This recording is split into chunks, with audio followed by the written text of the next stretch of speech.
তোমরা যারা কল্যাণ ইউনিভার্সিটির আন্ডারে বিভিন্ন কলেজগুলোতে সেকেন্ড সেমিস্টারে পড়ছো এবং তোমরা নতুন স্টুডেন্ট, তো তোমাদের নতুন যে সিলেবাস NEP শিক্ষানীতি অনুযায়ী তোমাদের ইতিহাস মাইনরের জন্য সেকেন্ড সেমিস্টারের গুরুত্বপূর্ণ কিছু 2 নম্বরের প্রশ্ন এবং উত্তর আজকের এই ভিডিওতে তোমাদের সঙ্গে আলোচনা করব।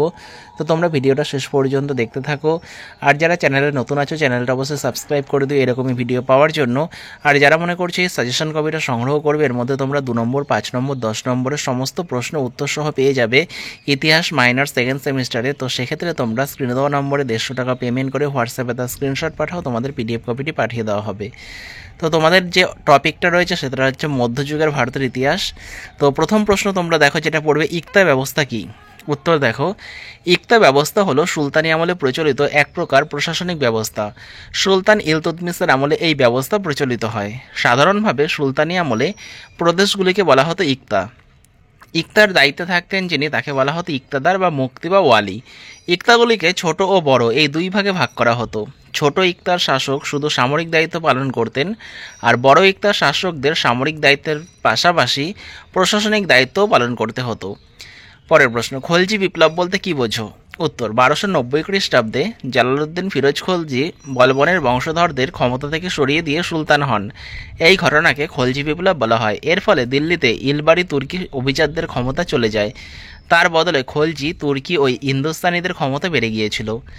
দাক্ষিণাত্য ক্ষত বলতে কি বোঝো? উত্তর, খ্রিস্টীয় সপ্তদশ শতকে ঔরঙ্গজেবের সময় মারাঠাদের শক্তি অনেক বেড়ে গিয়েছিল। ঔরঙ্গজেব ভেবেছিলেন যে দক্ষিণের রাজ্যগুলিকে জয় করতে পারলে সেখান থেকে অনেক বেশি রাজস্ব আদায় করা যাবে, তার সঙ্গে মারাঠাদের দমন করাও সহজ হবে। ঔরঙ্গজেবের আমলে মুঘলরা বিজাপুর, গোলকুন্ডা দখল করেছিল।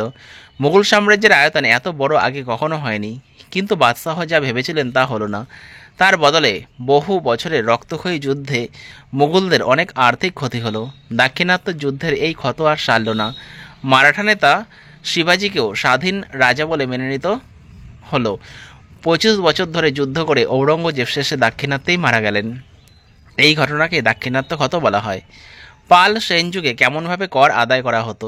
উত্তর, পাল সেন যুগে রাজারা উৎপন্ন ফসলের 1/6 কৃষকদের থেকে কর নিতেন। তারা নিজেদের ভাগের জন্য ফুল, ফল, কাঠ ও প্রজাদের কাছ থেকে কর হিসাবে আদায় করতেন। বণিকরাও তাদের ব্যবসা বাণিজ্যের জন্য রাজাকে কর দিত। এই 3 প্রকার কর ছাড়াও নানা রকমের অতিরিক্ত কর আদায় করা হতো। নিজেদের নিরাপত্তা নিশ্চিত করার জন্য প্রজারা রাজাকে কর দিত। সমগ্র গ্রামের ওপরও কর দিতে হতো গ্রামবাসীদের। এছাড়া হাট এবং খেয়াঘাটের ওপরে কর চাপানো হতো। পরের প্রশ্ন, সেন রাজারা কি সাহিত্যের পৃষ্ঠপোষক ছিলেন? উত্তর, সেন যুগে লক্ষণ সেনের রাজসভার কবি জয়দেব সব থেকে বিখ্যাত সাহিত্যিক। তার গীত গোবিন্দম কাব্যের বিষয় ছিল রাধাকৃষ্ণের প্রেমের কাহিনী। লক্ষণ সেনের রাজসভার আরেক কবি ধুই লিখেছিলেন পবনদূত কাব্য। এই যুগে আরও 3 জন কবি ছিলেন, গোবর্ধন, উমাপতিধর এবং শরণ। এই 5 জন কবি একসঙ্গে লক্ষণ সেনের রাজসভার পঞ্চরত্ন ছিলেন। ত্রয়োদশ শতকে গোড়ার কবি শ্রীধর দাস কর্তৃক সংকলিত সুদীপ্ত কর্ণামৃত গ্রন্থে বিভিন্ন কবিদের লেখা কবিতা স্থান পেয়েছে। দ্বীন-ই ইলাহি কি? দ্বীন-ই ইলাহি হল মোগল সম্রাট আকবর প্রবর্তিত একটি ধর্মমত। আকবর সমস্ত ধর্মের সারবস্তু সহযোগে দ্বীন-ই ইলাহি নামে এই নতুন ধর্মমতের প্রবর্তন করেছিলেন। এর উদ্দেশ্য ছিল বহু ধর্মের পরিবর্তে ভারতে একটি ধর্ম প্রবর্তন করা এবং ধর্মীয় হানাহানি বন্ধ করা। ইবাদতখানার আলোচনা থেকে আকবরের মনে হয়েছিল সমস্ত ধর্মের সার কথা এক। আকবরের এই নতুন ধর্মমত ইসলাম ধর্মের পরিপন্থী, কিন্তু কিছু নিয়মাবলী বা বিধানও ছিল। তাই অনেকে বলেন যে আকবর ইসলাম ধর্ম ত্যাগ করেছিলেন, তবে একথা ঠিক নয়। পরের প্রশ্ন, মনসব কি? উত্তর, আকবরের শাসন ব্যবস্থায় প্রশাসনিক পদগুলিকে বলা হতো মনসব, আর পদাধিকারীদের বলা হতো মনসবদার। মনসবদারদের কর্তব্য ছিল বাদশাহের জন্য সৈন্য প্রস্তুত রাখা, সৈন্যদের দেখাশোনা করা এবং যুদ্ধের সময় সৈন্য যোগান দেওয়া। পদ অনুসারে মনসবদারদের বিভিন্ন স্তর ছিল। সবথেকে উপরের পদগুলি শুধুমাত্র রাজপরিবারের সদস্যদের জন্য রাখা হতো। উচ্চপদস্থ মনসবদারদের বলা হতো আমির। কে কখন বিজয়নগর সাম্রাজ্য প্রতিষ্ঠা করেছিলেন? হরিহর ও বুক্কা নামক 2 ভ্রাতা 1336 খ্রিস্টাব্দে বিজয়নগর রাজ্য প্রতিষ্ঠা করেছিলেন। বিজয়নগর শাসনকারী বিভিন্ন রাজবংশের নাম উল্লেখ করো। উত্তর, সঙ্গম রাজবংশ, শালুপ রাজবংশ, তুলভা রাজবংশ, আরবীর রাজবংশ। বিজয়নগরের সর্বাধিক বিখ্যাত রাজা কে ছিলেন? তিনি কোন বংশের অন্তর্গত? উত্তর, বিজয়নগরের সর্বাধিক বিখ্যাত রাজা হলেন কৃষ্ণদেব রায়। তিনি তুলুভা রাজবংশের অন্তর্গত ছিলেন। কৃষ্ণদেব রায়ের শাসনকাল কত? বাহমনি রাজ্যের কোন দুটি নগর তার নিয়ন্ত্রণাধীন ছিল? উত্তর, কৃষ্ণদেব রায় 1509 খ্রিস্টাব্দ থেকে 1529 খ্রিস্টাব্দ পর্যন্ত শাসন করেছিলেন। তিনি গুলবর্গা ও বিদার নামক নগর দুইটি নিয়ন্ত্রণ করেছিলেন। কালিকটার যুদ্ধ কাদের মধ্যে সংঘটিত হয়েছিল? এই যুদ্ধে পরাজিত রাজ্যের নাম লেখো। উত্তর, 1565 খ্রিস্টাব্দে সংঘটিত তালিকটার যুদ্ধে বাহমনি সুলতানদের এবং বিজয়নগরের প্রধানমন্ত্রী রামারায়ের মধ্যে সংঘটিত হয়েছিল। এই যুদ্ধে বিজয়নগর সাম্রাজ্য পরাজিত হয়েছিলেন। কোন চারটি নগরে বিজয়নগরের সঙ্গে জড়িত মন্দির দেখতে পাওয়া যায়? উত্তর, বিজয়নগর শহর, কাঞ্চিপুরম, ভেলোর ও শ্রীরঙ্গপত্তম শহরে বিজয়নগর সাম্রাজ্যের সঙ্গে জড়িত মন্দির দেখতে পাওয়া যায়। হাম্পি নামটি কিভাবে ব্যবহৃত হয়েছিল? কে কখন এর ধ্বংসাবশেষ আবিষ্কার করেছিল? উত্তর, হাম্পি ছিল বিজয়নগরের অপর নাম। এই নাম স্থানীয় দেবতা পম্পা দেবীর নামে হয়েছিল। 1800 খ্রিস্টাব্দে হাম্পির ধ্বংসাবশেষ কর্নেল কলিন ম্যাকেঞ্জি নামক এক ইঞ্জিনিয়ার আবিষ্কার করেছিলেন। কলিন ম্যাকেঞ্জি কে ছিলেন? কোন সামগ্রীর ওপর তার হাম্পির তথ্যাদি প্রতিষ্ঠিত ছিল? উত্তর, কলিন ম্যাকেঞ্জি একজন ইঞ্জিনিয়ার পুরাতত্ত্ববিদ ছিলেন। তিনি ইস্ট ইন্ডিয়া কোম্পানির একজন আধিকারিক ছিলেন। তিনি প্রথম সমীক্ষা তৈরি করেন।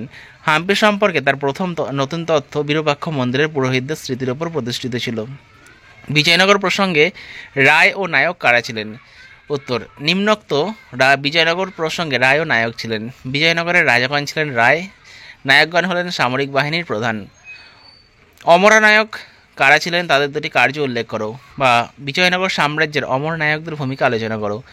অমর নায়কগণ ছিলেন বিজয়নগরের সেনাধ্যক্ষ। তারা নিম্নোক্ত কার্যাবলী সম্পাদন করতেন।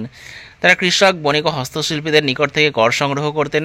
তারা বিজয়নগরের একটি কার্যকরী যুদ্ধবাহিনী যোগান দিতেন। বিজয়নগর শহরাঞ্চলের বাসিন্দাদের জলের প্রধান উৎস কী ছিল? উত্তর, কূপ, বৃষ্টির জলের জলাধার, মন্দিরের জলাধার। বিজয়নগরের মহানবমী ডিব্বার দুটি বৈশিষ্ট্য লেখো। উত্তর, মহানবমী ডিব্বা একটি বিশাল মঞ্চ যা শহরের সর্বোচ্চ স্থানে প্রতিষ্ঠিত ছিল। এই মঞ্চের বেদিতে বিভিন্ন প্রকার চিত্র খোদিত ছিল।